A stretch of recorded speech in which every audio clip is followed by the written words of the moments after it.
Ningthoucha yingbiriba kwaipunu pui kaikunu chari kok namjari adomna channel asida ahamba yeng changbirako oiragadi subscribe button na nambiyu aduga loina nakanda yeliba bell icon adu pu nambiramu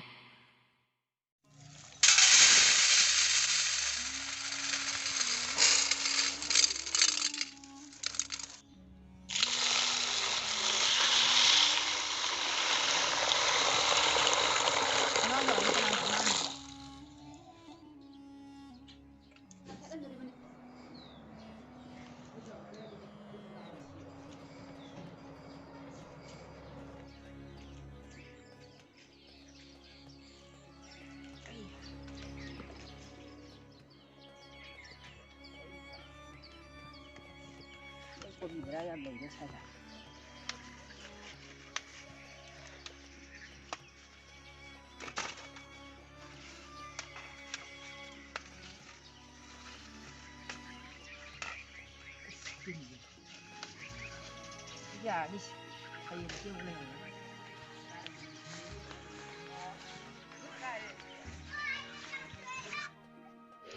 Pressure cooker da la thabiro la tharese hawaijar se pathadanabagidamaktani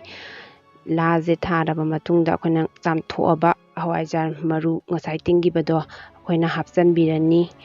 hapchanbiraba matungda magi chanaba chang yengaga ising mahi hapchanbirani ising mahi si charakna khudombigi tang ani muki changda haibirani hawaijar je akhona ahumlak maira kama matungda pungai ama omaga thamgadabani mai apikpada pikna leidaraga thambiyu adaidi hawaijar mana ije phajana sengna chamtho ani si hawaijar mana je akhona asi hebong haina khangnabadugi manani ko aduga uppaga mahakse thabirani longa thaba yade uppaga tharani nungsit changdanabagidamakta ahoba mapa lehanba yade yam chena thabiyu aduga ngaru bakse amanba oibiyu ahanba tawbiganu ahanba oiragadi hawaijar do hauba ngamde aduna sizinaraba kano ngaru bak oibiyu adu matungda afaba phi ama lauraga thajanbirani aduga ngasai kamthokraba pungai ama oma thamgra hawaijar do akoina thumok macha ama laurani thumok macha sida hawaijar se mulle se adum pungai matungda de adum mullani paibada pet launi ko aduga hojiki haiba hawaijar do thumok aduda heido ani already hana sahalaga akhona ising thambiyu isingje san asabana chamdaba yade ayingbana chamagadi hawaijar oiroiduni asabana chambiyu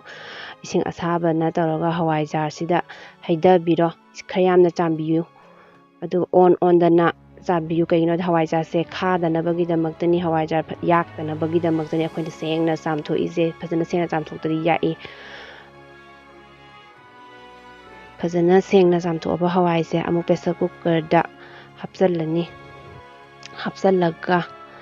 ising asabana mahi hapchanbiro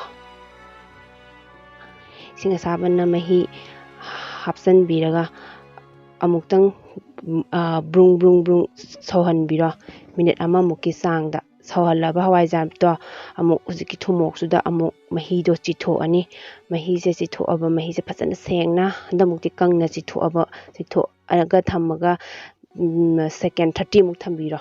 second 30 muk thamaga kitang ingdagani yam ingda hanbadi yade adum phong di saduni second 30 muk thamaba hawaijar do ngasagi akhona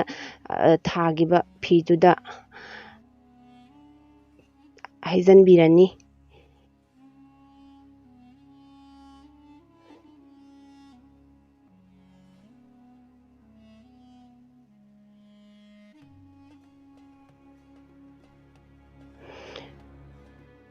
aijanlaba matungda hapet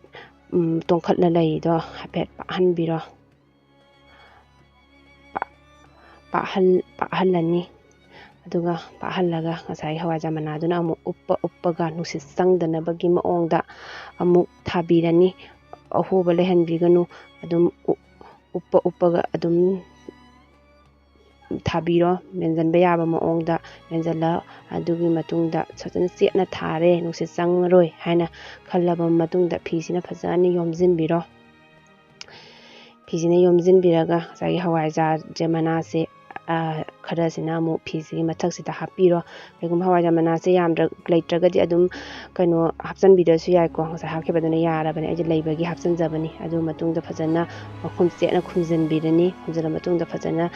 ꯑꯐꯕ ꯕꯣꯔꯥ ꯑꯃꯅ ꯌꯣꯝꯖꯤꯟꯕꯤꯔꯣ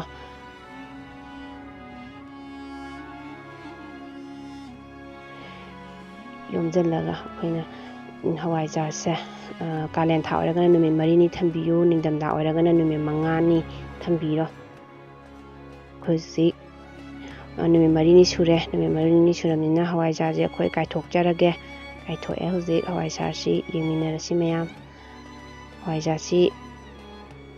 ꯀꯥꯏꯊꯣꯛꯑ ꯃꯇꯨꯡꯗ ꯍꯋꯥꯏꯖꯥꯔꯁꯤ ꯀꯃꯥꯏꯅ ꯇꯧꯒꯦꯗꯨ ꯌꯦꯡꯉꯁꯤ ꯃꯈꯨꯝ ꯍꯥꯡꯗꯣꯛꯑꯦ ꯍꯧꯖꯤꯛ ꯉꯁꯥꯏꯒꯤ ꯍꯋꯥꯏꯖꯥꯔ ꯃꯅꯥꯈꯩꯗꯣ ꯐꯖꯅ ꯁꯦꯡꯅ ꯂꯧꯊꯣꯛꯄꯤꯔꯣ ꯑꯗꯣꯝꯁꯨ ꯑꯩꯒꯤ ꯇꯥꯛꯏꯕ ꯁꯤꯒꯤ ꯍꯋꯥꯏꯖꯥꯔ ꯂꯣꯟꯕꯒꯤ ꯃꯑꯣꯡ ꯑꯁꯤꯗ ꯇ꯭ꯔꯥꯏ ꯇꯧꯅꯤꯡꯉꯕꯗꯤ ꯇꯧꯕꯤꯌꯨ ꯑꯗꯨꯒ ꯍꯋꯥꯏꯖꯥꯔ ꯂꯣꯟꯕꯒꯤ ꯄ꯭ꯔꯣꯁꯦꯁ ꯑꯁꯤ ꯍꯥꯎꯏ ꯍꯥꯎꯇꯦ ꯍꯋꯥꯏꯖꯥꯔꯁꯦ ꯀꯝꯗꯧꯏ ꯍꯥꯏꯕꯗꯨ ꯃꯌꯥꯝ ꯀꯃꯦꯟ ꯕꯣꯛꯁꯇ ꯑꯗꯨꯝ ꯔꯤꯄ꯭ꯂꯥꯏ ꯇꯧꯕꯤꯔꯛꯎ ꯃꯌꯥꯝꯒꯤ ꯔꯤꯄ꯭ꯂꯥꯏꯗꯣ ꯑꯩꯈꯣꯏꯅ ꯈꯧꯔꯥꯡꯅ ꯉꯥꯏꯖꯔꯤ ꯂꯥꯏꯛ ꯁꯕꯁꯀ꯭ꯔꯥꯏꯕ ꯕꯇꯟꯁꯨ ꯅꯝꯕꯤꯕ ꯀꯥꯎꯒꯅꯨ ꯍꯋꯥꯏꯖꯥꯔꯁꯤ ꯐꯖꯅ ꯑꯗꯨꯝ ꯍꯧꯔꯦ ꯃꯥꯒꯤ ꯃꯔꯣꯛ ꯀꯥꯕ ꯃꯔꯦꯛ ꯀꯥꯕ ꯃꯔꯣꯛ ꯍꯥꯏꯒꯗ꯭ꯔꯥ ꯑꯗꯨ ꯐꯖꯅ ꯀꯥꯔꯦ ꯐꯖꯅ ꯑꯣꯏꯔꯝꯃꯦꯀꯣ ꯍꯋꯥꯏꯖꯥꯔꯁꯦ ꯑꯁꯤ ꯉꯁꯥꯏ ꯐꯖꯅ ꯁꯦꯡꯅ ꯆꯥꯝꯊꯣꯛꯈ꯭ꯔꯕꯅꯤꯅ ꯀꯩꯝꯇ ꯈꯥꯔꯔꯣꯏ ꯌꯥꯝꯅ ꯍꯥꯎꯔꯅꯤ ꯌꯥꯝ ꯐꯖꯗ꯭ꯔꯥ ꯍꯋꯥꯏꯖꯥꯔꯁꯦ ꯌꯦꯡꯕꯗ